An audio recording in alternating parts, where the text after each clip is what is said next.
देश के नाम पर आप लोग रोटी सेकना चाहते हैं तो हमने इंडिया ही रख लिया, तो कौन सी बुराई की भाई। बहन जी 4-4 बार मुख्यमंत्री रही हैं, एक कुशल प्रशासक के रूप में पूरे देश ही नहीं पूरे विश्व में चर्चित रही हैं। आज आवश्यकता है कि भारत में बहन जी जैसे शासक होने की, और बहन जी को अगर प्रधानमंत्री बना दिया, रख लेना चाहिए था, कराची रख लेना चाहिए था। भैया इंडिया भारत में फर्क क्या है कि इंडिया भारत पब्लिक को क्या बताना चाह रहे हैं, उनका समय आ गया है जाने का। ये लास्ट इनका है, ये जो ड्रामा करना है, चिल्लाना है तो चिल्लाना है। अभी आप एक देख लीजिए, एक प्रवक्ता हमारे मित्र खड़े हैं भारतीय जनता पार्टी से और इंडिया के गठबंधन की, आप देख लीजिए स्थिति। और पहले बोलना चाहूंगा अपने इंडिया का, वो इंडिया नहीं है, I.N.D.I.A है, दैट्स नॉट इंडिया। पहले ये पार्टीवाद में है, और इन्होंने जो बात बोली है ये पार्टीवाद बात बोली है, राष्ट्रवाद नहीं बोली है। ये कहना चाह रहे थे कि पहले भारत की पहचान ही नहीं थी, यही कहना चाहते हैं। और आई बस अड्डे पे मौजूद हैं, जो कि भदोही जिले का एक बहुचर्चित स्थान है, जो कि काशी प्रयाग का मध्य भी है। यहाँ से कुछ दूरी पर माँ विंध्यवासिनी का शक्तिपीठ है, बाबा विश्वनाथ का जो सामने हमारे पीछे प्रयागराज है। यह मध्य क्षेत्र काशी और आई का क्षेत्र जो है बहुत इतिहास में अपने ऐसे राजनीतिक दृष्टि के लिए माना जाता है। और इसी कार्यक्रम में आज ये जो डिबेट की शुरुआत की जा रही है, इसमें जो है जिन मुद्दों पे चर्चा होनी है, हमारे साथ भारतीय जनता पार्टी से नीतीश चौबे जी का इस कार्यक्रम में हम स्वागत करते हैं। नीतीश जी, आम आदमी पार्टी से मिश्रा जी गुजिया वाले हैं, जो कि पूरे भदोही जनपद में जाने जाते हैं, आम आदमी पार्टी का पक्ष रखने के लिए आए हुए हैं। बसपा से राजेश गौतम जी हैं, पूर्व जिला अध्यक्ष हैं। प्रवीण मिश्रा जी कांग्रेस पार्टी से हमारे साथ मौजूद हैं, प्रवीण मिश्रा जी। और सारे मेहमान पैनल में हैं। आप सभी को इस कार्यक्रम में हार्दिक स्वागत। और एक हमारे साथ वरिष्ठ पत्रकार कृष्णा मिश्रा जी हैं, जो सामाजिक विश्लेषण के रूप में समाज की बखूबी बारीकियों का अध्ययन कराते हैं, और समाज के एक विश्लेषण राजनीतिक विश्लेषण भी है। तो आप सभी का इस कार्यक्रम में हम स्वागत करते हुए, आप सभी जो है पदाधिकारी जो पार्टी स्तर से, मैं एक बार इस कार्यक्रम में स्वागत अभिनंदन वंदन कर रहा हूं। आज का जो मुद्दा है, क्योंकि लोकसभा 24 का जिस तरीके से शंखनाद हो चुका है, जिस तरीके से 24 के चुनाव को लेकर रणनीति पार्टियां बना रही हैं, तो आज इसी कार्यक्रम पे डिबेट होना है, इंडिया बनाम भारत।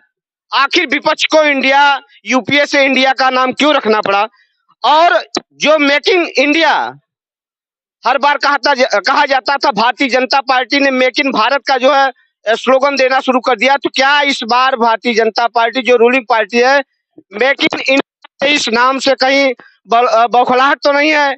यदि विपक्ष जो है इंडिया का नाम रख रहा है तो दिक्कत क्या है? अगर दिक्कत है तो भारतीय जनता पार्टी ने मेक इन भारत का जो नाम दिया, इसी पे इस कार्यक्रम की जो शुरुआत की जा रही है। भारतीय जनता पार्टी का पक्ष रखने के लिए हमारे साथ नीतीश चौबे जी हैं।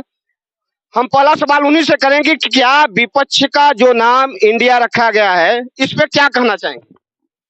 देखिए, उनके पास जो कार्यशैली थी, अब कुछ बचा नहीं था, तो उन्होंने, आप सोचिए कि एक लोगों से लड़ने के लिए इतने सारे लोग एकत्रित हो रहे हैं, तो क्यों हो रहे हैं? कहीं ना कहीं जो हमारा राजा है, कहीं ना कहीं बहुत ही अच्छा है, और उसको क्या होता है कि बहुत सारे ऐसे होते हैं कि आप जैसे राजतंत्र की जो व्यवस्थाएं थी, आज वही व्यवस्थाओं को राजनीति में कर दिया गया है। जो लोकतांत्रिक व्यवस्था कहा जाता है, उस व्यवस्था को आज हम सभी देख रहे हैं। उस व्यवस्था को, जो व्यवस्थाएं बड़ी अच्छी चल रही है, अंत्योदय व्यक्ति का उदय हो रहा है, बहुत सारी योजनाएं, उस पर भी बातें होगी।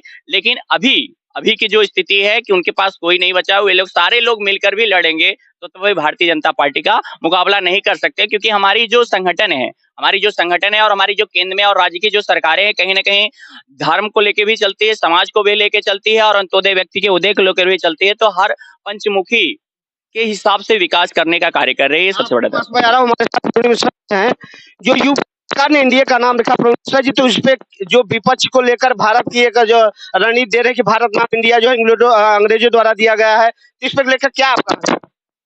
देखिए, आपके इस चैनल को हमारी तरफ से बहुत बहुत धन्यवाद। कम से कम आपने एक अच्छा प्रश्न हमको दे दिया उत्तर देने के लिए। ये देश के नाम पर राजनीति करेंगे वो अच्छी बात है, अगर हमने इंडिया रख लिया तो उनको बुरा लगेगा। ये कह रहे हैं मैं अकेले, हम तो गाली देने वाले राजभर के साथ तो नहीं है हमारे लोग। हम अनुप्रिया जैसी बेवक्त सांसद के साथ नहीं है। इनके पास भी 39 पार्टियां इस समय रोलिंग में चल रही हैं, लाइनअप। हमने इंडिया रख ही लिया। किसी उसका उसका तो आपको बुराई क्यों लग रहा है? बुरा इसलिए लग रहा है कि इस देश के नाम पर पहले आप देश के नाम पर आप लोग रोटी सेकना चाहते हैं, तो हमने इंडिया ही रख लिया, तो कौन सी बुराई की भाई? बुराई तो आप लोग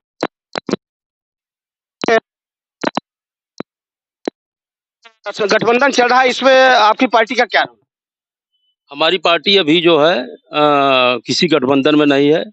बहन जी ने जो है अकेले चुनाव लड़ने का फैसला लिया है, क्योंकि आप लोगों ने देखा होगा कि बहन जी 4-4 बार मुख्यमंत्री रही हैं। एक कुशल प्रशासक के रूप में पूरे देश ही नहीं पूरे विश्व में चर्चित रही हैं। आज आवश्यकता है कि भारत में बहन जी जैसे प्रशासक होने की, और बहन जी को अगर प्रधानमंत्री बना दिया जाए तो जो भी समस्या है सारी समस्या हल हो सकती है। अभी तक तो भारतीय जनता पार्टी जब सरकार में रही, एक भी वादा नहीं पूरा किया। 2 करोड़ लोगों हर साल लोगों को रोजगार देने की बात कही थी, अब तक 18 करोड़ लोगों को रोजगार मिल गया होता। इस हिसाब से देखते थे 18 अगर एक परिवार में अगर 5 लोग जो है होते तो 90 करोड़ लोगों का भला होता। लेकिन जो मूल मुद्दे थे, जो मूल उनका वादा था, एक भी वादा नहीं पूरा किया, केवल जुमला का काम किया है। ये सही मायने में अगर भारतीय संविधान की रक्षा हो सकती है, भारतीय संविधान लागू हो सकता है। आज देश जो है 73 साल हो गए आजाद हुए, संविधान लागू हुए। जो संविधान की मूल भावना थी वो कोई नहीं लागू हुआ। जो मौलिक अधिकार थे वो पूरी तरह से छिन्न गठबंधन को आप किस नजरिए से देख रहे हैं? जिस तरीके से इंडिया और भारत का जो मुद्दा यूपीए और एनडीए का छिड़ा है, इसको किस नजरिए से? यह चुनावी गठबंधन है। ये जो है जो मूलभूत जनता की जो मूलभूत समस्याएं हैं वो हल नहीं कर सकती, क्योंकि जो भी गठबंधन में है पहले जो है शासक केंद्र में उनकी सरकार रही है, उनकी कार्यशैली को सब जान चुके हैं। भारत की तीसरी बड़ी पार्टी बहुजन समाज पार्टी अभी केंद्र में एक बार भी शासन में नहीं आई है, और जनता पूरी निगाह से जो है बहन जी की तरफ देख रही है, आशा भरी निगाह से। और अगला जो है प्रधानमंत्री बहन जी के रूप में देखना। एनडीए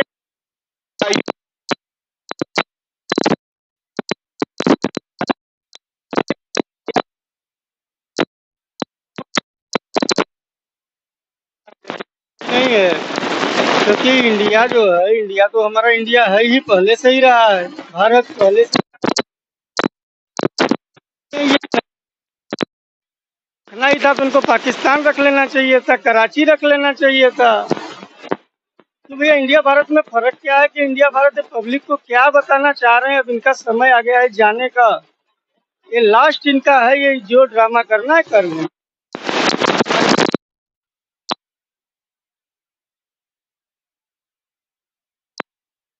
उठा पटक चल, इसको किस नजरिए से?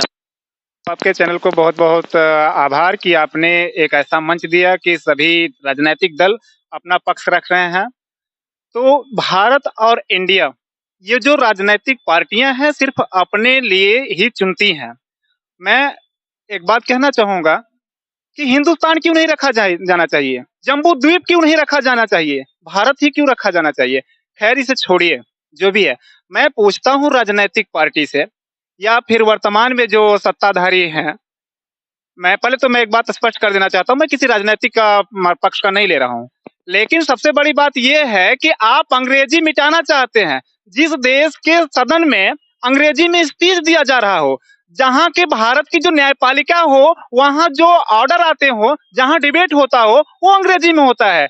और सबसे बड़ी बात कि यहाँ के जो खिलाड़ी हैं वो भी अब इंडिया को अंग्रेज या ब्रिटिश की देन दे रहे हैं। तो बता दीजिए कि भारत में अपना है क्या? सबसे पहले तो अंग्रेजों की तमाम छाप है, उसे आप दूर करवा दीजिए। कहाँ जा रहे हैं आप? हर तरफ अंग्रेजों की ही देन है। कहाँ अंग्रेजों? ये आप देख सकते हैं जिस तरीके सामाजिक विश्लेषण मिश्रा जी ने एक बहुत ही स्पष्ट तरीके पे एक संदेश देना चाहे कि जो अंग्रेजों के जमाने से चली आ रही व्यवस्थाएं है, make in India, make in Bharat का जो नारा दिया जा रहा है, तो तमाम जिस भी हिंदी दिवस के तमाम हम लोग हिंदी दिवस अभी पिछले मनाया जा रहा था, तो कहीं ना कहीं हिंदी हमारी प्राथमिकता है, क्योंकि हिंदुस्तान है। तो इन्होंने एक प्रश्न रखा, हिंदुस्तान भी रखना चाहिए, आर्यावर्त रखना चाहिए, तमाम जो हिंदी नाम है। लेकिन अब ये जो मुद्दे छिड़ रहे हैं, नीतीश जी क्या कहना चाहेंगे जो इस तरीके की बातें हैं? देखिए कहीं ना कहीं भारत देश की जो पहचान है भारत की संस्कृति से होती है। अगर हम कह रहे हैं कि अंग्रेजी, जैसा कि अभी कृष्णा हमारे वरिष्ठ पत्रकार महोदय कह रहे थे कि नाम को लेकर कह रहे हैं, तो कहीं न कहीं अंग्रेजी जो भाषा है वो पूरे इंटरनेशनल लेवल पे बोली जाती है, लोग उसको मानते हैं, करते हैं। लेकिन जो भारत की संस्कृति हो सनातन परंपरा के अनुसार ही मानी जाती है, तो भारत अगर नाम रख गया, भारत के भी आपने पढ़ा होगा, इतिहास में पढ़ा होगा, 4 नामों से जाना जाता है। कहीं न कहीं वो नाम से अगर एक नाम हटाया भी जा रहा है तो बहुत बड़ी बात नहीं है। है तो भारत ही देश। अगर हम अपने यहाँ की बातें अपने-अपने लोगों तक नहीं पहुँचाएँगे, अपने लोगों के पास नहीं पहुँचाएँगे तो किसके पास पहुँचाएँगे? रही बात अभी हमारे आपके प्रवक्ता मिश्रा जी कह रहे थे कि अभी नरेंद्र मोदी जी ने ये नाम क्यों कर रहे हैं या पाकिस्तान रख लेना चाहिए। तो निश्चित रूप से जिसकी भावना, जिस पार्टी की जो भावना रहती है उसी प्रकार से बोलते हैं कि उनकी भावना किस प्रकार से पाकिस्तान जैसे, तो उनकी जो सोच है कहीं न कहीं उनकी पार्टी की जो सोच है उसी प्रकार से हमारे बसपा के प्रवक्ता जी बोल रहे थे कि कहीं न कहीं मायावती जी हैं जो कि राजनीति को लेकर ये सारी चीज़ें हो की जा रही है। तो कहीं न कहीं राजनीति को लेकर तो कौन नहीं राजनीति करना चाहता है, कौन-सी पार्टी राजनीति नहीं कर रही है। लेकिन अगर कोई भारत देश में रह रहा है और भारत की संस्कृति से जिसका परिचय करा रहा है, उसको अगर कोई नहीं कर रहा है, भारत हर एक अगर जो कोई भी पार्टी हो, बसपा जी का पार्टी हो, किस अब देश पे बहन मायावती जी बन जाएँगी, एक पार्टी क्या एक जात विशेष से बन जाएगी। निश्चित रूप से अभी हमारे कांग्रेस के प्रवक्ता सोनू भैया जी भी बोल रहे थे कि कैसे क्या होगा, क्या नहीं होगा का क्या गठबंधन है कहीं इंडिया भारी बिल्कुल इस पे भारी नहीं पड़ेगा। आप देखेंगे कि आने वाले समय में स्थिति आपको और रिजल्ट भी आप देखेंगे कि इतनी अभी आपने जो है उपचुनाव हुए इसमें देखे गए। नहीं, बिल्कुल उपचुनाव हम लोग ने देखा है और उपचुनाव से हमको सीख मिली कहीं न कहीं हमारी जहाँ पे टूटिया और एक हम लोग का सेमीफाइनल था, अभी फाइनल बाकी है, तो फाइनल आने दीजिए। पूर्ण मिश्रा जी से जानना चाहेंगे जिस तरीके से इंडिया का नाम विश्व में संदेश देगी, क्या सत्ता वापस सत्ता परिवर्तन आज आप अपने गांव में जाइएगा और वहां की अब औरतें भी बोलने लगी हैं, भैया इनसे अच्छा तो कांग्रेस है। हर गली हर चौराहे पर बोला जा रहा है। आपके लोकल डिस्ट्रिक्ट, जिस डिस्ट्रिक्ट से मैं आता हूं उसका नाम भदोही है, वहां की जनता भी उब चुकी है क्योंकि यहाँ के सांसद आउट ऑफ एरिया रहते हैं। जिस तरीके से इंडिया का गठबंधन है तो कहीं न कहीं पीएम को लेकर एक चेहरे का जो है जनता के बीच में हमेशा बना रहता है कि वास्तव में इसमें पीएम कौन होगा। पीएम को लेकर भी चर्चा है, विपक्ष बराबर जो है घेरता है, तो इस पे क्या कहें? पीएम राहुल गांधी होंगे इस बार उत्तर पूरे की तरफ से तो नीतीश कुमार जी का नाम आ रहा है, तो अरे जिसकी सीट ज्यादा होगी वो तो प्रधानमंत्री बनेगा ना। पहले अपने में घोषित करें योगी बाबा बनेंगे प्रधानमंत्री की मोदी जी, एक नया स्लोगन चल गया है। तो भारतीय जनता पार्टी में तो क्लियर दिख रहा है कि जिस तरीके से मोदी जी के रहते हुए तो पीएम का कोई चेहरा नहीं दिख रहा है। लेकिन बहरहाल जिस तरीके से लोकसभा की राजनीति गरमाई हुई है, हमारे साथ कुछ लोग भी बैठे हैं, हम इनसे भी जानना चाहेंगे जिस तरीके से 2024 का चुनाव भारतीय जनता पार्टी और जिस तरीके से विपक्ष है एनडीए का नाम लेके बना रही है, आप लोग बता सकते हैं किस तरीके से लोकसभा का चुनाव? लोकसभा चुनाव में भारतीय जनता पार्टी का ही विजय होगा। ऐसे कौन से क्या यूपी जो इंडिया गठबंधन दल है इसको आप कितने परसेंटेज पे देंगे? जहां बैठे हैं वहां की ही देख लीजिए। पहले यही बस अड्डा का क्या हाल रहा, आज देखिए कितने अच्छे साहब हम लोग बैठे हैं। बगल में ही जीटी रोड का मैंने कभी कल्पना किया करता था कि ये विदेश का रोड ऐसा होगा, हमने कभी देखूंगा। हाँ, ये देखने को मुझे मिला। ये एक देखिए तरीके से भदोही की राजनीति लोकसभा की हो रही है, तो लोकसभा कहीं न कहीं भदोही का सूत्रों की माने तो कहीं न कहीं चारगाहे के रूप में देखा जाता है। तो यहाँ की राजनीति जो हमेशा लोकसभा कहीं का जो यहाँ का लोकसभा का जो प्रत्याशी प्रतिनिधित्व करता है, कहीं न कहीं कुछ ऐसे बिंदुओं पे घिरा होता है जहाँ की लोकल जनता में कहीं न कहीं जिस तरीके से लोकसभा 24 का मिश्रा जी चुनाव होने जा रहा है, तो यहाँ के प्रत्याशी का क्या रुझान हो सकता है? देखिए, रुझान यही हो सकता है कि भदोही में हमेशा अगर लोकसभा सीट की बात किया जाए तो बाहरियों का ही दबदबा रहा है और इस बार भी भारतीय जनता पार्टी कई बाहरियों का नाम आगे उकेरा है और आगे भी किया है। तो निश्चित रूप से यह शर्मसार कर देने वाली तस्वीर आ रही है, क्योंकि जिस जनपद में 100 व्यक्तियों के इलाज के लिए बेड ना हो और अभी अभी आप यही जहां से ये आप कार्यक्रम कर रहे हैं, थोड़ी दूर पर एक पंडाल लगाई गई थी, 11 महीने का समय बीत चुका है। अभी उसमें जले हुए व्यक्ति, मैं नीतीश चौबे जी से भी पूछना चाहूंगा कि अभी उसमें जले हुए व्यक्तियों की ठीक से मुआवजा नहीं मिल पा रहा है। फिर से नवरात्र सामने खड़ा हो रहा है और राष्ट्रपिता का जन्मदिन आ रहा है। और सबसे बड़ी बात ये है कि जिस जगह पर आप ये कार्यक्रम कर रहे हैं, आप उधर पूर्वी सिरे पर देखेंगे तो स्वच्छ भारत मिशन की धज्जियां उड़ा रहा है ये अब औराई का बस अड्डा, जो कि अंतर्राष्ट्रीय बस चौराहे के नाम से जाना जाता है। सबसे बड़ी बात यह है कि अगर प्रांगण में आप कैमरामैन से अगर निवेदन करेंगे, मैं करूंगा, आग्रह करता हूं, घुमाइए, हर तरफ आपको पॉलिथीन दिखाई देंगे। महिलाओं के लिए तो क्षेत्रीय विकास के जो क्षेत्रीय प्रतिनिधि, क्या उनका दायित्व है, नहीं बनता इसमें क्या? नहीं, उनको आगे आना चाहिए। सबसे बड़ी चीज, अगर आप सुशासन की व्यवस्था, राम राज्य की व्यवस्था स्थापित किए हैं, तो राम राज्य में क्या था? राम राज्य में ये था कि राजा कभी भेष बदलकर प्रजा में जाकर घुसता था, अपने मंत्री को, गुप्तचर को भेजता था, लेकिन यहाँ तो मंत्री ही लुटेरे हैं। मैं एक पत्रकार हूँ, एक सामाजिक व्यक्ति हूँ, मुझे ऐसा नहीं कहना चाहिए, लेकिन ये मेरी निजी राय है, मेरी व्यक्तिगत विचार है, क्योंकि मेरा भी अपना एक व्यक्तिगत जीवन है, इस नाते मैं कह रहा हूँ। जिस तरीके से लोकसभा को लेकर जी अभी देखिए, जिस तरीके से प्रधानमंत्री जी आए हैं, बगल का संसदीय क्षेत्र उनका है वाराणसी, जिस तरीके से विकास की गंगा बह रही, तो बगल का है लोकसभा है, तो क्या यहाँ का सांसद उसकी परछाई का एक किरण की कुछ छाप ले पा रहा है कि नहीं? मैं आपसे निवेदन करूंगा कि प्रधानमंत्री जी का जो संसदीय क्षेत्र है, जिसे उन्होंने गोद लिया है, आप वहां पर चले जाइएगा। 2014 में वो चुनाव लड़ते हैं और चंद महीने में उस गांव को चुनिंदित कर लेते हैं और गोद लेते हैं। उस गांव में आप चले जाइए, अगर 2% मकान 2014 के पहले बने होंगे तो मैं शर्त हार जाऊंगा। सारे के सारे मकान पौराणिक काल से ऐसा लगता है बने, यानी यूं कह लीजिए आज से 25-30 वर्ष पहले के बने हुए हैं। आज आधुनिक भारत की अगर गणना करेंगे तो इस लिहाज से देखा जाए तो, और उसी गांव को उन्होंने चुना है जहां ओबीसी और बैकवर्ड की संख्या ज्यादा है। एक दत्तीपुर को जयाप्रदा ने गोद लिया है, उसकी दशा देख लीजिए।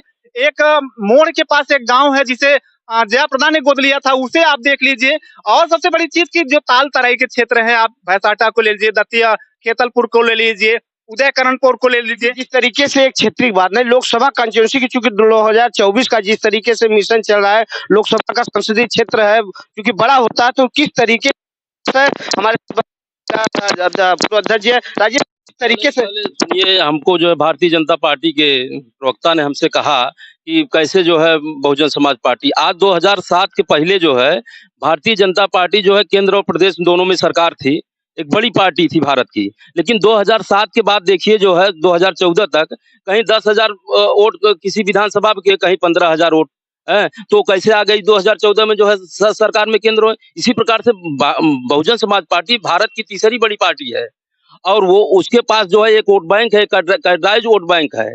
और निश्चित ही आज भारतीय जनता पार्टी की जो विफलता है, जो उन्होंने वादा किया था उसको पूरा नहीं किया। आज लोग जो है, अगर कोई देश में अगर नेता है तो बहन कुमारी मायावती जी हैं, जो एक कुशल प्रशासक थी, एक 23 लाख लोगों को रोजगार दिया, बड़े पैमाने पर स्वास्थ्य सुविधाएं दी, भदोही जैसे छोटे से जनपद में 40 जो है इंटर कॉलेज, राजकीय इंटर कॉलेज खोला। और जिस तरीके से इतनी सुविधाएं थी, जिस तरीके से बसपा के बाद सपा का आना, फिर भारतीय जनता पार्टी का आना, तो विकास के तमाम जो आप वादे गिना रहे हैं, तो वादों से फिर जनता विमुख क्यों हो जाती है? प्रश्न परिवर्तन हो रहा है। नितिन जी, जिस तरीके से आपके ऊपर ये आरोप प्रत्यारोप भारतीय जनता पार्टी के तरफ लगाए जा रहे हैं, विपक्ष का क्या कहना है? देखिए, सर्वप्रथम तो आप अगर विकास, अगर मौखिक बात करेंगे तो आप मौखिक कुछ भी कह सकते हैं। अगर जो विकास वास्तविकता में हुआ ही होता तो ये स्थिति बसपा की नहीं होती कि पूरे, आप देख सकते हैं यूपी की स्थिति ये हुई कि बलिया में 1 सीट निकला। बलिया में 1 सीट निकला तो क्यों निकला, ऐसा क्यों हुआ? अगर आज के डेट में, आज की जो भारत का जो चल रही स्थिति परिस्थिति चल रही है, जो भी जात की राजनीति करेगा, जाति समीकरण की राजनीति करेगा, कहीं ना कहीं उसकी दशा यही होने वाली है। जो भी भारत देश को सर्वे भवन्तु सुखना का पाठ जो पढ़ाएगा, सबको लेकर साथ चलने वाला करेगा, सबको विकास की ओर ले जाएगा, उसी का हो सकता है। रही बात, हमारे कृष्णा जी बात कर रहे थे, अब वहां पर उन्होंने देखा तो नहीं है, लेकिन उन्होंने वादा तो कर दिया। उन्होंने वादा इतना बोला कि 2%। हम आपको बताएं, ज्यादा दूर नहीं, जहां का मैं निवासी हूँ, मैं सियूर गांव का निवासी हूँ। हमारे क्या वनकर बस्ती का भी हर एक गांव में कहीं ना कहीं रहता है, निवास रहता है, सारी चीजें। हमारे वनकर समाज में एक भी पक्के मकान नहीं थे। प्रेजेंट टाइम में सियूर गांव में आप चले जाइए, एक भी कच्चे मकान नहीं है, एक भी। मुसहर बस्ती की बात कर रहे हैं। तो इन्होंने तो देखा नहीं है, लेकिन डायरेक्ट उन्होंने रखा बातों को अपने। जयाप्रदा की बात की कि उन्होंने गोद लिया। निश्चित रूप से अगर देखिए क्या होता है कि किसी को कोई भी गोद, अगर कोई भी ग्राम सभा या कोई चीज ले जाती है, निश्चित रूप से उसका विकास किया जाता है। नगर की स्थिति कुछ और होती है, विधानसभा की स्थिति कुछ और होती है, ग्राम की कुछ स्थिति और। कि लोकसभा के दृष्टिकोण के जो केंद्र और राज्य की योजनाएं हैं वो पूरी की पूरी तरीके से कहीं ना कहीं अंत्योदय व्यक्ति के लेकर है। उसके साथ साथ जो सबसे बड़ी बात है कि हमारी महिलाओं को जो सम्मान के लिए विमुख होते थे, जो कि बहुत सारी सरकारें आई लेकिन वो चीजें नहीं दे पाई, जो भारतीय जनता पार्टी ने केंद्र में बैठी राज्य की सरकार ने दिया। आपसे प्रश्न है, ये काउंटर सवाल, भारतीय जनता पार्टी की सरकार की जो है स्टेट में और सेंट्रल में दोनों लोकसभा का यहाँ सांसद है, लेकिन कहीं न कहीं भदोही विकास से अछूता दिखता है। इसके देखिए कहीं न कहीं जैसा कि अभी एक विषय आया कि कहीं न कहीं सांसद महोदय दिखते नहीं हैं। ये भी विषय कहीं न कहीं आया, तो हम आपको एक बता देते हैं कि प्रत्येक शनिवार के दिन वो कहीं न कहीं थानीपुर कार्यालय पे अपने समाधान केंद्र लगाते हैं, वहाँ पे बैठते हैं। और रही बात विकास की बातें, तो आप उन्हीं के कार्यकाल में ये भी आप देख सकते हैं बस अड्डा है, और निश्चित रूप से आज के ही डेट में वो उन्होंने बोला कि वो दिखते नहीं है, तो आज ही वो महाराजगंज में थे, जिसको देखना चाहिए तो वहाँ देखना चाहिए। आम आदमी पार्टी को क्या कहना चाहिए? अरे नीतीश भाई जो बोल रहे हैं माननीय सांसद जी की बातें, आप कैमरा घुमा के हकीकत में बोले कि दिखा दिया जाए, वहाँ पे देख लीजिए गंदगी का अंबार लगा हुआ है। यहाँ कोई बसें नहीं आ रही थी, गिनी चुनी 4-5 बसें दिन में आ रही थी, जिसके लिए लड़ाई आम आदमी पार्टी ने उठाया। आज वहाँ से हमको रीजनल मैनेजर पीयूष वर्मा जी से पूरा लेटर आया उनका। हमारा कल वहाँ धरने का था प्रोग्राम, जो उन्होंने रिक्वेस्ट किया धरना मत कीजिए, अगर आपकी मांग हम मान रहे हैं। उसका हमारे पास बकायदे लेटर है, और कल उनसे हम लोग को मिलने। लोकसभा 24 का जिस तरीके का सांसद का यहाँ प्रतिनिधित्व किया जा रहा है, कितना विकास आप उसका कितने परसेंटेज में दें? भाई हमको तो कुछ नहीं दिख रहा है, हमको तो सब वही पुराने विकास दिख रहे हैं, अभी नया विकास तो कुछ भी नहीं दिख रहा है। अभी भारतीय जनता पार्टी करे नए का जो बस अड्डा बना हुआ आपको सामने, वो जिस बस अड्डे में खड़े हैं विकास नहीं दिख रहा है, तो इसको किस ये बस अड्डा जो है ये परिवहन विभाग का है, ये सांसद जी का विधायक जी के कोटे से नहीं बना है। श्रीमान जी आप पहले इसका पता तो करें कि बना कहाँ से है, इसमें सांसद जी विधायक जी को कहाँ से लाया जा रहा है। विकास की तो झड़ियाँ गिनाई जा रही है। पर ये बताइए, जिस तरीके से विकास और आई बस अड्डे की बात अभी नीतीश जी ने कहा भारतीय जनता पार्टी के तरफ के जो उनके कार्यकाल में विकास हुआ, क्या विकास है? पहले नीतीश जी ने हमें कोई एक जवाब दिया, क्या सांसद जी जो है महाराजगंज में दिखाई दे। मैं बताना चाहूंगा वो निजी कार्यक्रम था और किसी भाजपा के बड़े नेता का, वहां न जाते तो हो सकता था वो नाराज हो जाते, उनका टिकट भी हो सकता था कट जाए, इस चक्कर में वहां चले गए थे। मौजूद मैं आपको फिर आता हूँ, सांसद यहाँ के कुछ नहीं किए हैं अभी तक। शनिवार क्या कोई किसी दिन नहीं मिलेंगे, आपका कोई काम पड़ जाए सांसद से एक मेडिकल का लेटर अगर आप कल लिखवा कर हमको दिलवा दें तो हम जान जाएं कि सांसद यहाँ दिखते हैं। चलिए अभी हम जनता के बीच में अमित मिश्रा जी हैं। अमित जी, जिस तरीके से आप का जी भारतीय जनता पार्टी के, तो 2024 का चुनाव भी आ रहा है, अभी जो कार्यकाल 4 साल का भारतीय जनता पार्टी का, लोकसभा का क्या विकास यहाँ है? विकास की कड़ी सांसद के प्रयासों पे भी निर्भर होती है, स्थानीय जनप्रतिनिधि के तौर पर विधानसभा की होती है। केंद्र और प्रदेश सरकार की योजनाएं पूरी तरह से धरातल पर प्रत्यक्ष रूप में लाभार्थियों के रूप में दिख रही है। किसी को शौचालय के नाम पे, किसी को सम्मान निधि के नाम पे, तो किसी को जो है और आवास योजना के नाम पर, तो आयुष्मान भारत के नाम पर, तमाम तरह से प्रत्यक्ष रूप से लोग लाभान्वित हो रहे हैं। किसानों के लेकर के देख लीजिए तो डीबीटी के माध्यम से सीधे सीधे उनके खरीदारी होकर के पैसा उनके खातों में जा रहा है, चाहे किसी भी रबी खरीफ जाए की कोई भी फसलें हो। अब रही बात सिर्फ डंका पीटने की कि चिल्लाना है तो चिल्लाना है, अभी आप अब एक देख लीजिए, एक प्रवक्ता हमारे मित्र खड़े हैं भारतीय जनता पार्टी से और इंडिया के गठबंधन की, आप देख लीजिए स्थिति। और पहले बोलना चाहूंगा अपने इंडिया का, वो इंडिया नहीं है, I.N.D.I.A है, दैट्स नॉट इंडिया। और पहली बात, इंडिया के लिए सभी पत्रकार मित्रों को यह कहना चाहूंगा कि आपको जानकारी नहीं है, थोड़ा क्लियर कर लीजिए। इंडिया कोई अंग्रेजों के ये शब्द का एक टूटा हुआ वो था। हिंद महासागर भारत के दक्षिण में है, हिमालय भारत का मुकुट है, और अंग्रेजों के शासन में जब वो यहाँ पर आए हुए थे तो वो हिंदिया जो बोलना चाहते थे तो उनके मुंह से हिंदिया नहीं निकल पाया, और वो हिंदिया का टूटा शब्द है इंडिया। इस नाते इंडिया को संशोधन करने की जरूरत पड़ी है। क्लियर मेजोरिटी हमारी सरकारों में नहीं रही है पीछे कभी भी, और जब से हम आए हैं और हम सुधार रहे हैं, 370 35 से चाहे जो भी मुद्दे हों, सारे मुद्दों को करके दिया है, और संविधान सम्मत राष्ट्रहित देश के अंतर्गत जो भी विकास की गतिविधियां हैं वो चलती हैं और चलती रहेंगी। सत्ता का भय दिखाने की जरूरत नहीं है किसी को।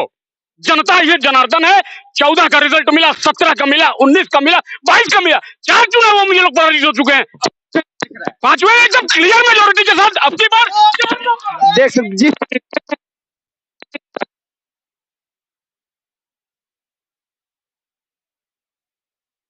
घटिया गिना रहे हैं। अब हमारे साथ जिला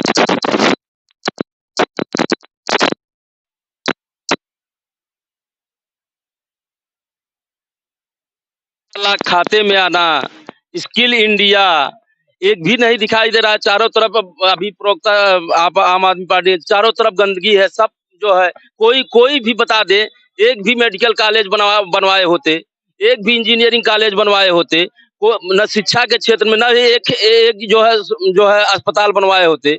कोई विकास नहीं दिखाया। जबरदस्ती है, केवल जुमलावादी पार्टी है। और अभी चुनाव में पता चल जाएगा क्या स्थिति रहेगी इनकी। लगातार गिना रहे हैं कि 2014 से देखिए, 17 देखिए, 19 देखिए, 22 देखिए, फिर 24 का जनता झांसे में इस बार नहीं आएगी। 2024 के चुनाव में जनता सब कुछ समझ चुकी है कि आप जो है बहुत जुमला पढ़ा लिए।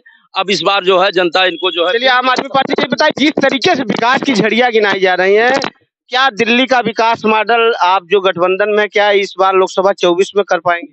जी, हम लोग को दिल्ली के ही लोग मॉडल बना के, मॉडल पेश करके यहाँ पे शिक्षा और रोजगार की बात किया जाए। ये तो हिंदू मुस्लिम और धर्म की बात कर रहे हैं। ये शिक्षा और स्वास्थ्य पे कहीं बातें हो रही है, कहीं कॉलेज बनवाए हो तो बताइए आप, कहीं हॉस्पिटल बनवाए हो तो बताइए आप।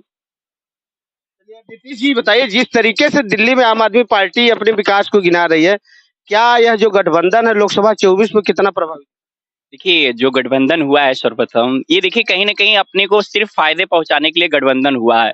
अभी आपने ही पूछा ना कांग्रेस से प्रवक्ता कि ये बताइए कि कि कौन नीतीश बन रहे हैं, कि राहुल बन रहे हैं, ये कि ममता बन रही हैं। कहीं न कहीं ये 3 नामें जो हमने प्रमुख नाम आपको बताए हैं, कहीं न कहीं ये आपस में ही कहीं न कहीं अरविंद केजरीवाल का भी नाम इसमें जुड़ रहा है। तो अपने में ही पहले ये कन्फर्म नहीं है कि हमारा मुखिया कौन है। हमारे यहाँ तो मुखिया कन्फर्म है, हमारा मुखिया कौन है। हमारा मुखिया चाहे केंद्र में हो चाहे राज्य में हो, दोनों मुखिया हमारे सर्वभौमत्व सुखना का पाठ पढ़ाते हैं और देश को हर एक सर्वांगीण विकास करते हैं। पंचमुखी शिक्षा हो चाहे स्वास्थ्य को लेकर हो, हर एक प्रकार से अंत्योदय व्यक्ति के उदय की बात हो, तो हर एक तरीके से विकास की गंगा बह रही। लोगों को दिख नहीं रहा, इसलिए नहीं दिख रहा है कि उनकी कमीशन खोरी, ये सारी चीजें में कमीशन खोरी अगर आपको दिख रहा हो तो उसको जरूर बताइए, हमें तो नहीं दिख रहा है और निश्चित रूप से हमें नहीं दिख रहा है। और एक चीज और बता देते हैं कि यहाँ पे जो इनको बड़ी लग रहा है कि कैसे इतने दिन कहाँ है वो पार्टी आज 2014 विकास की, तो अभी मैं आपकी एक जानकारी के लिए बता, निधि का जो मत होता है, पहले नंबर पे समाजवादी पार्टी के विधायक जाहिर बेग है, दूसरे पे गठबंधन दल के विधायक जो है विपुल मुझे है, तीसरे नंबर पर आपके औराई के विधायक हैं जो अपनी निधि के जो तीसरे नंबर पे खर्च करने की। निश्चित रूप से अगर जाहिर बेग की आप बात कर रहे हैं तो आज केंद्र और राज्य, हमारी जो राज्य की सरकारें हैं, कहीं ना कहीं उनको सहयोग और साथ मिल रहा है तभी वो कार्य कर पा रहे हैं। ऐसा नहीं है कि वो पार्टी सपा का है, बसपा का है, विधायक है तो उसको हर एक प्रकार से जो अपने भारतीय जनता पार्टी के विधायक है उनको वही सुविधा है जो सपा का है, बसपा का है, क्योंकि सभी को यहाँ पे हम लोग बराबरी देख रहे हैं और सभी को इतना मान सम्मान मिलने के कारण जितनी भी पार्टियां है सब पार्टी भारतीय जनता पार्टी से और जितने भी बड़े नेता है वो जुड़ना चाहते हैं। जिस तरीके से लोकसभा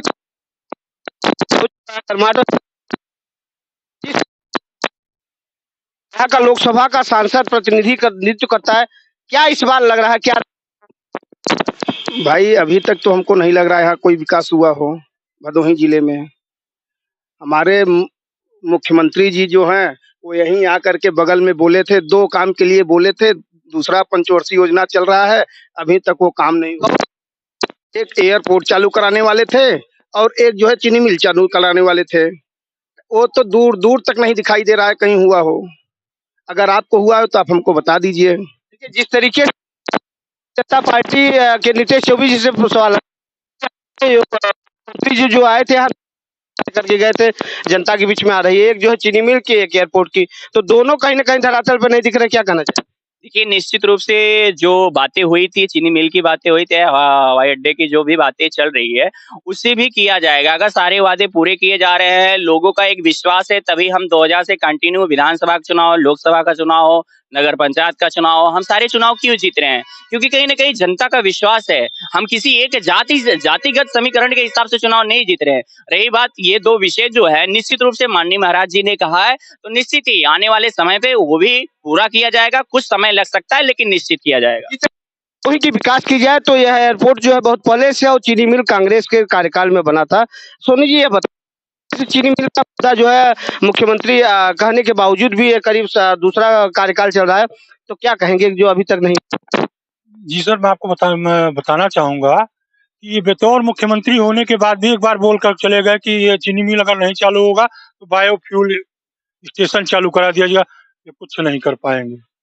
ये सिर्फ गरीबों और बेबुनियादों के तरीकों से लोगों को उनका बुलडोजर जो चल रहा है, कांग्रेस के प्रदेश अध्यक्ष हमारे अजय राय ने कहा किसी गरीब और किसी जुल्म की शाही के ऊपर अगर चलेगा बुलडोजर तो वो बुलडोजर उसका मुंह मोड़ दिया जाएगा। घबराइए मत, 2024 आने वाला है और 2024 के बाद खुद पार्टी इनको। कृष्णा मिश्रा जी है सामाजिक मिश्रा, जिस तरीके से विकास की चूंकि क्षेत्रीय विकास की बात है, भदोही में यह कार्यक्रम चल रहा है तो चीनी मिल तो वास्तव में चूंकि पहले से था, हवा बस अड्डा भी, अरे हवाई अड्डे की बात की जा रही, तो जो दो विकास के अछूते अभी तक रह गए चूंकि सरकार दो बार से हुई, किस नजरिए से? देखिए, सरकार में कोई कमी नहीं है। यहाँ के जो कैंडिडेट हैं, जो यहाँ के चुनिंदित जनप्रतिनिधि हैं, उनकी कमियां हैं। और सबसे बड़ी बात यह है कि जो हमारे गांव के जो ठेकेदार हैं, जो पोलिंग एजेंट से लेकर सेक्टर अध्यक्ष से लेकर मंडल अध्यक्ष से लेकर, बस चुनरी ओढ़ लेते हैं, ओढ़ने के बाद दुहाई देते हैं, 50 रुपए के पेट्रोल पर घूमना करते हैं। तो मैं ये मना कर देना चाहता हूँ, क्योंकि ना ही ताल समधा में पक्षी बिहार बन के तैयार हुआ, ना ही बतौर मुख्यमंत्री योगी आदित्यनाथ जी ने BNGIC के मैदान से बोला था कि अगर मैं दोबारा सत्ता में आता हूं तो औराई का उपेक्षित चीनी मिल चालू करवा दिया जाता है। वो नहीं चालू हो सका। और सबसे बड़ी बात यह है कि लुम्बिनी दुधी मार्ग आज भी उपेक्षा का शिकार हो चुका है और आए दिन घटनाएं हो रही हैं। यदि आपको जौनपुर जाना होता है तो आप कमर और जो गले की हड्डी होती है दोनों एक हो जाते हैं। सबसे बड़ी बात कि जब तक यहाँ के अपने जनप्रतिनिधि नहीं होंगे, जब जनपद के जनप्रतिनिधि होंगे तो वो जनपद के बारे में सोचेंगे, अगर नहीं होंगे तब तक ऐसा रहेगा। और सरकार की एक बात मैं बताना चाहूंगा, सरकार तो हर जगह अपना नकेल कस रही है। कहाँ नहीं कस रही है? आपने हर कलेक्टेट को एक चिट्ठी लिख दिया है कि अब सरकार की गरिमा को धूमिल नहीं करना है, ऐसी पत्रकारिता करनी है। तो हम पत्रकार जाएं कहाँ? सबसे बड़ी बात इस सरकार में, स्वतंत्र भारत के बाद से लेकर आज तक नागेंद्र जी कभी ऐसा नहीं हुआ कि किसी सरकार ने पत्रकारों पर नकेल कसा हो। इमरजेंसी भी लगी थी लेकिन फिर भी ऐसा नहीं हुआ था। अब आप ही फैसला कर दीजिए, आप एक अच्छे और वरिष्ठ पत्रकार हैं, क्या अब हम शासन सत्ता की गुणवत्ता लिखेंगे और गाएंगे, उनके गुणगान गाएंगे? अब हम खुलकर पत्रकारिता भी नहीं कर पाएंगे, अनुच्छेद 19 का कत्ल होगा। तो निश्चित रूप से ये एक हैरान कर देने वाला जो बयान है। आपका प्रश्न वास्तव में लॉजिक है। जिस तरीके से पत्रकारिता पे कहीं न कहीं देखिए आए दिन प्रश्न चिन्ह होता है,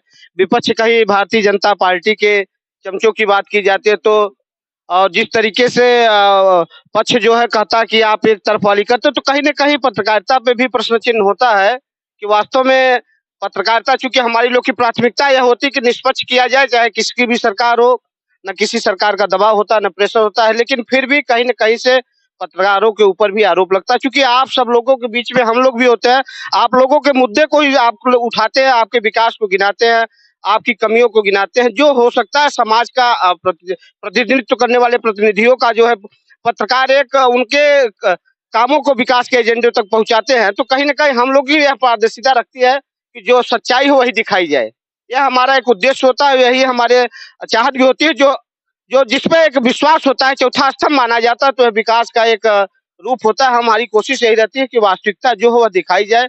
एक कार्यक्रम आप चूंकि डिबेट का कार्यक्रम प्रारंभिक कार्यक्रम था, चल रहा था, एक कार्यक्रम हम जनता के बीच मिलेंगे, इसके बाद इस कार्यक्रम के समापन की ओर बढ़ेंगे। जिस तरीके से लोकसभा का चुनाव की गर्माहट चल रही है, क्या कहना चाहेंगे 2024 के चुनाव को लेकर? ये इंडिया के प्रत्याशी का नाम तो अभी तक नहीं क्लियर हो पाया।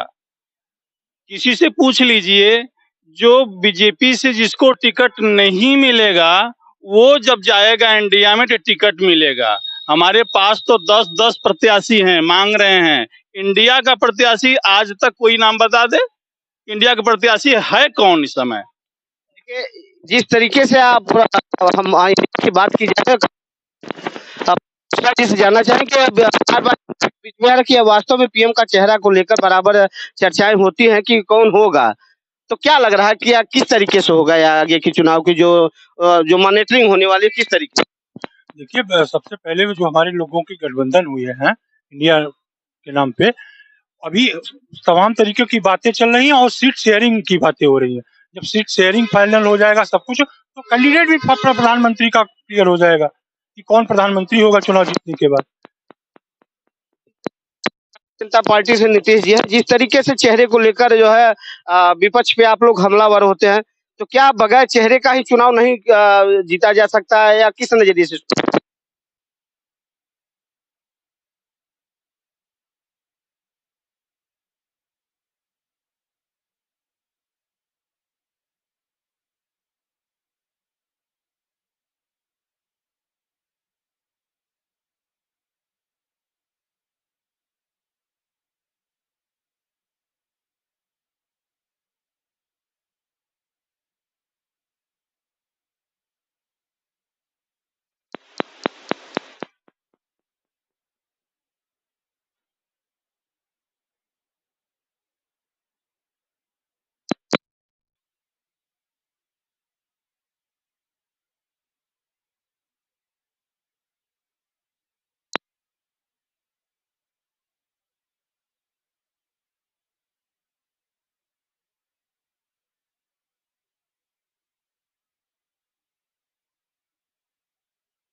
बहन जी को जो है पूर्ण बहुमत की सरकार बनाए मुख्यमंत्री बनाए थे, उसी प्रकार से आज पूरे देश भर में बहन जी के कुशल प्रशासन को देख रहा है। आज पूरे देश के को बहन जी की आवश्यकता है। एक जो है निष्पक्ष और धर्मनिरपेक्ष शासक की भूमिका निभाई है। अन्य दलों के नेताओं की तरह कहीं जो है मजार पे जाके मत्था टेकना, कहीं जाकर मंदिर में टेकना, ये सब काम नहीं। बहन जी ने एक जो है धर्मनिरपेक्ष शासक के रूप में शासन किया और सबको जो है सुख और शांति मिली और विकास कार्य हुआ। चलिए, एक बात जो है जनता के बीच में जाएंगे। अमित जी हमारे साथ है। जिस तरीके से हाँ, चलिए आपकी तरफ आई भाई। लोकसभा का चुनाव भदोही पे विकास को लेकर चल रहा है, किस नजरिए से भदोही का विकास?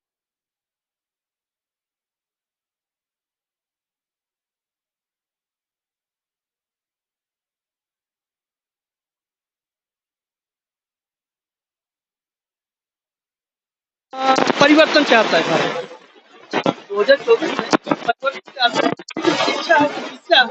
और हर क्षेत्र में जो भी कार्य है जीरो, इसलिए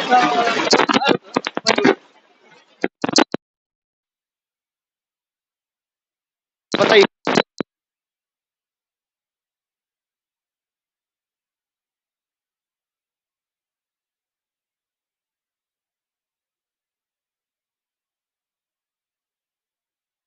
है, आपस में सामंजस्य नहीं है, खींचा तानी बराबर बना हुआ है।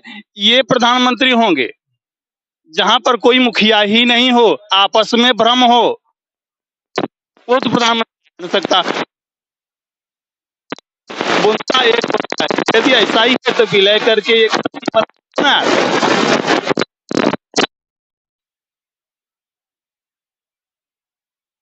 पार्टियां सत्ता हासिल करने के लिए एकजुट होके जो है विजय पाना चाहती है, तो एक विलय की बात आती है। क्या जिस तरीके से गठबंधन हो रहा है, क्या एक विलय का रूप भी देखा जा सकता है?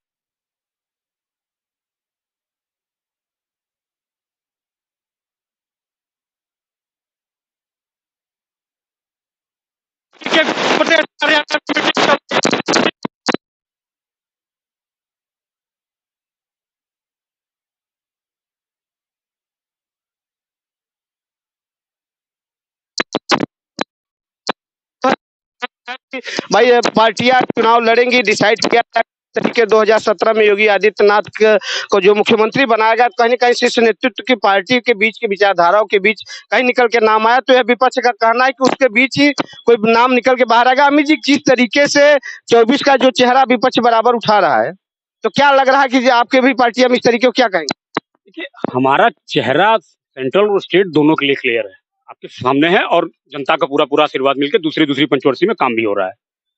अब एक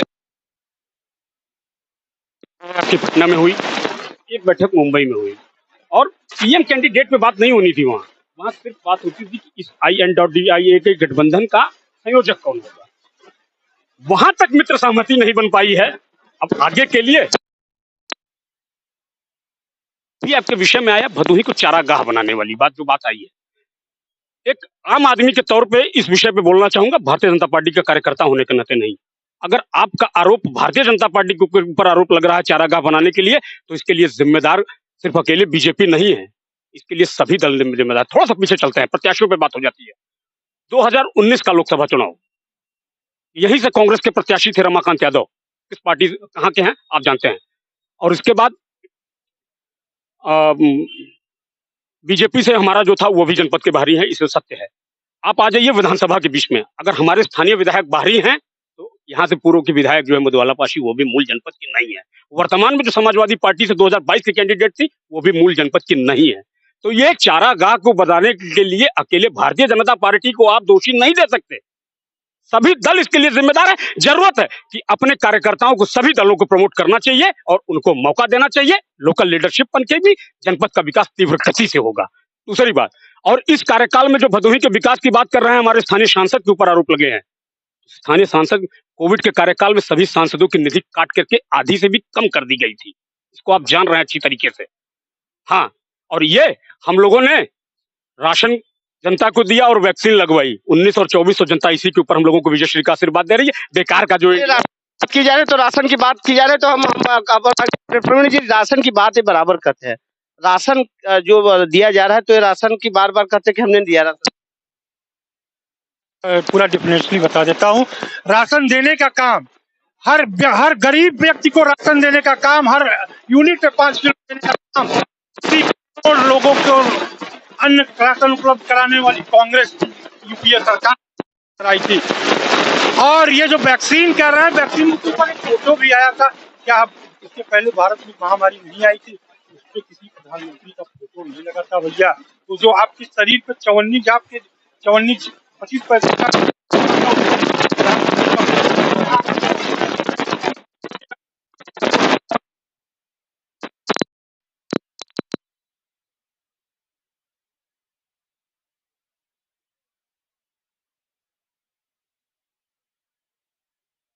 वास्तव में विकास की जो निधि का, उसके बाद भी कुछ विकास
सरकार से, राज्य सरकार से लेके विकास किया जा रहा है। रही बात लोकसभा 2024, जिस तरीके से भदोही की बात की जाती है, तो विकास कहीं न कहीं तो इस बगल संसदीय क्षेत्र हमारे प्रधानमंत्री मोदी जी का है। तो जिस तरीके से वाराणसी के विकास को लेकर अभी देखिए, जिस तरीके से स्टेडियम का उद्घाटन किया गया, हजारों करोड़ की जो है परियोजनाओं का जिस तरीके से बौछार की जा रही है, तो विकास की कहीं न कहीं हमारी कोशिश में भी उसका प्रभाव देखने को मिले। और 2024 में चलिए, अब तक जो विकास हुआ उसके लिए भी बहुत धन्यवाद, और जो विकास करने वाले हैं उनके लिए भी धन्यवाद। यह कार्यक्रम क्योंकि समापन की ओर बढ़ रहा है, आप सभी का, जितने भी पैनल में हमारे आम आदमी पार्टी के कुछ कहना चाहेंगे, बताइए सर क्या कहना चाहेंगे? मैं तो पहले अपन बीजेपी प्रवक्ता नितेश भाई से कहना चाहूंगा कि सांसद जी और विधायक जी, इनके जो हैं यहाँ के प्रतिनिधि, उनका ये रिपोर्ट कार्ड हम लोगों को दें, काम क्या क्या हुआ है। ये बोल रहे हैं विकास हुआ, हम लोग बोल रहे हैं विकास नहीं हुआ। सामने करें, उसको सार्वजनिक करें। आज आप विकास की बात बोल रहे हैं, आप जहाँ जिस स्पर्शर में खड़े हैं और आई बस स्टैंड के, आप देखिए यहाँ लाइट नहीं है, ये 500 मीटर पे पावर हाउस है, 500 मीटर पे पावर हाउस है, इनके प्रतिनिधि विकास कर रहे हैं। यही इनको पकड़िए, कैमरा घुमा के देखिए भैया, बसें खड़ी हैं अंधेरे में, लाइट है क्या?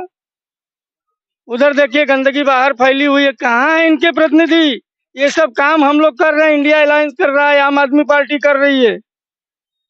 ये तो केवल बाहर से आए, चढ़ के अब निकलेंगे।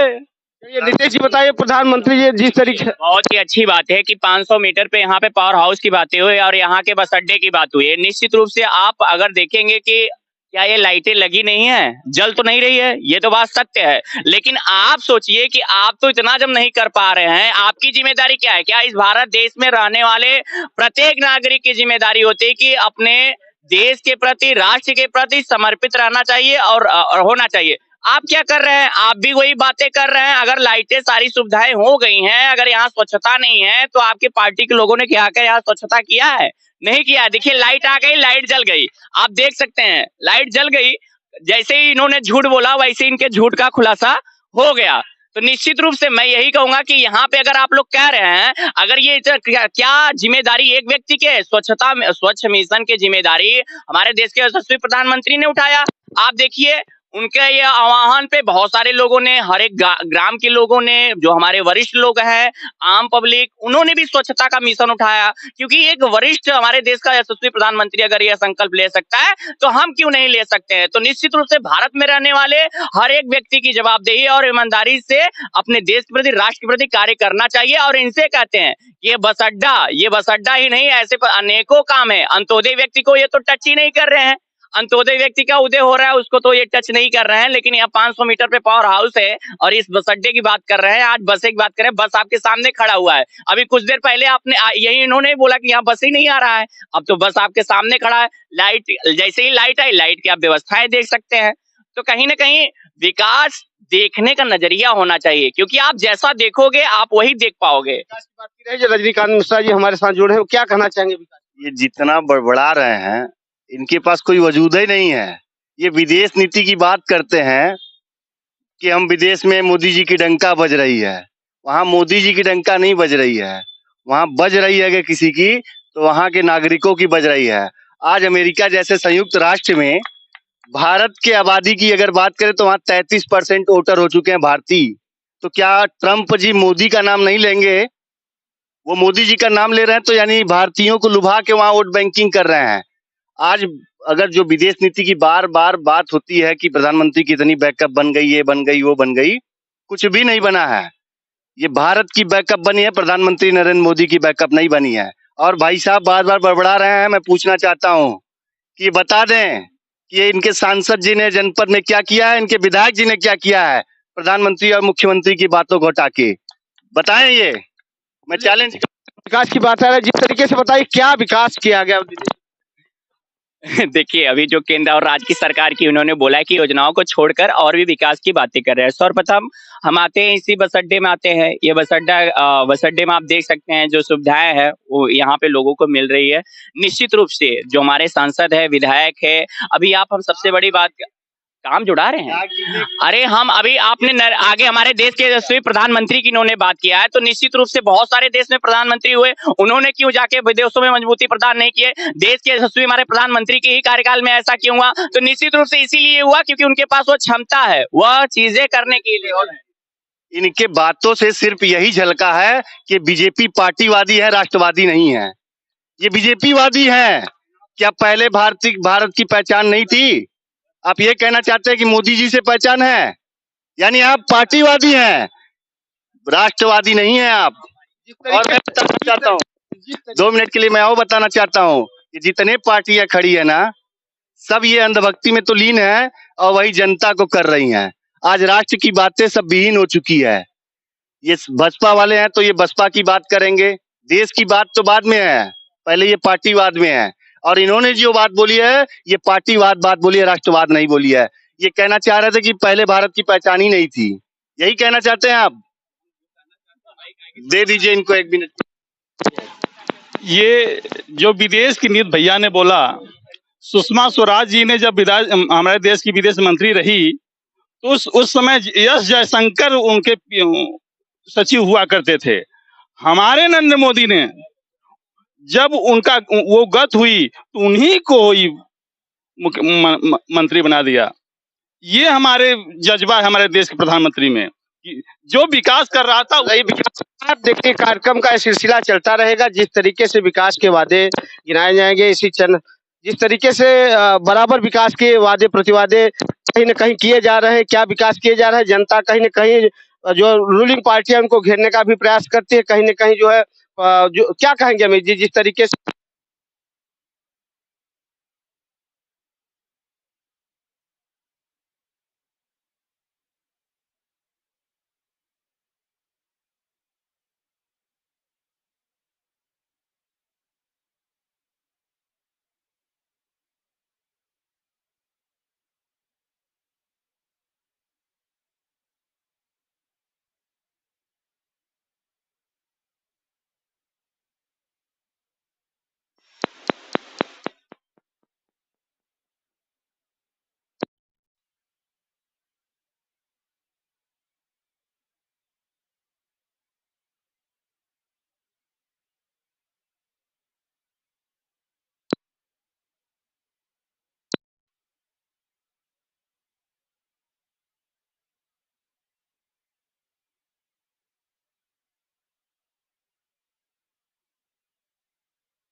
इन सभी समाचारों को आप सीधे देख सकते हैं।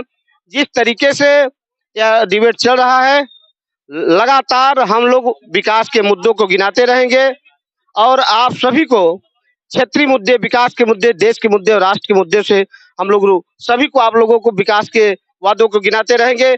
आप सभी का इस कार्यक्रम में आए हुए सभी पदाधिकारियों का स्वागत करते हुए नेशनल नाउ टीवी के साथ भदोही से नागेंद्र दुबे, रियाज अली के साथ national now TV Nagendra Dubey.